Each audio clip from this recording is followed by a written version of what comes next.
Hello, Stallion Hawkchurch again. Yesterday I saw these articles from Channel 4, Metro and Huffington Post about Muslim women who gathered on Westminster Bridge in a show of solidarity with the victims of Wednesday's terror attack in London. This, I think, is very telling about Muslim attitudes and mindsets here in the UK. First off, let's be clear, they are weaving a counter-narrative to these images of a Muslim woman apparently walking past victims of the London attack, checking her mobile. That's why they chose the bridge and not Parliament Square. And they didn't move on to Parliament either, to show solidarity for a policeman who was also the victim. The thing is here, he was a colleague of the security detail who shot and killed the attacker. And I suspect that would be seen as controversial in the Muslim community. Many would see the attacker as going about his legitimate business of jihad and would have supported his action. In Trevor Phillips's poll of what British Muslims really think, 4% said they sympathised with people who took part in suicide bombings. Out of a population of 3 million Muslims in the UK, that's 120,000. Contrast this with the number of Muslims who turned up on Westminster Bridge. If you have a look at the photos, link below, I counted 12 Muslims who turned up. Not even one for every victim that was run down. Muslims who sympathised with jihadis outnumber these women by 100,000 to 1. And here are some quotes from the Muslim woman on the bridge. Aisha Malik. I love it when Muslim women are named after Muhammad's 6-year-old bride. Aisha Malik, a 34-year-old mother of 2 from Surrey, said, "As a visible Muslim, I think it was important to show solidarity with the principles that we all hold dear. The principles of plurality, diversity, and so on, etc., etc. We keep telling you this, why aren't you believing us yet? Principles that we all hold dear. Who are you talking about when you say we? Muslims in their own countries don't hold that view.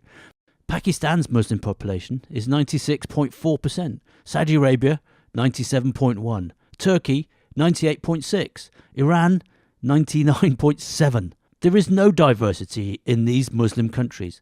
Multiculturalism and diversity is for the West only, isn't it? And certainly, by the recent Chatham House survey, you don't represent the indigenous population of the UK either. And let's be honest, diversity is quickly coming to mean no whites. Sarah Wasim, 57, from Surrey said, "When an attack happens in London, it is an attack on me. It is an attack on all of us. Islam totally condemns violence of any sort. This is abhorrent to us." Sorry, Sarah, but that's just a lie, isn't it? There are many quotes from the Quran stating gory ways in which to kill unbelievers. Quran 8:12.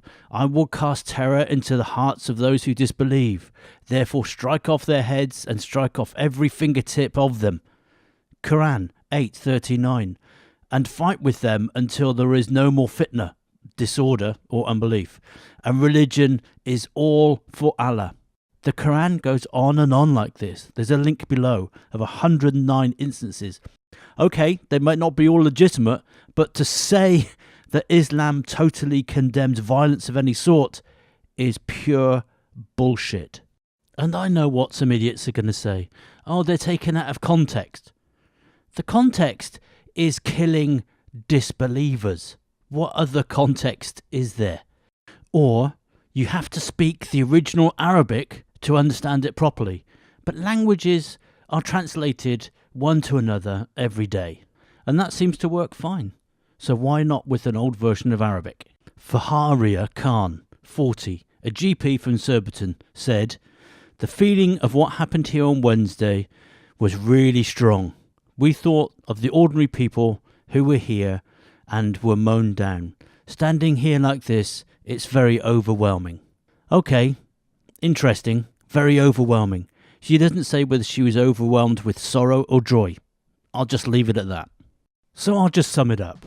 Basically, a very, very, very tiny amount of Muslims, I guess everyone who sympathises they could muster, went to Westminster Bridge to set up a counter-narrative to the images of the callous Muslim woman and lie about the barbaric nature of Islam in order to pacify critics of Islam. And don't forget, the critics of Islam are not mowing down innocent people on bridges. They are largely just making comments online, talking to their friends, and making their voices known through surveys and polls, and hopefully soon via the ballot box. All done genuinely peacefully.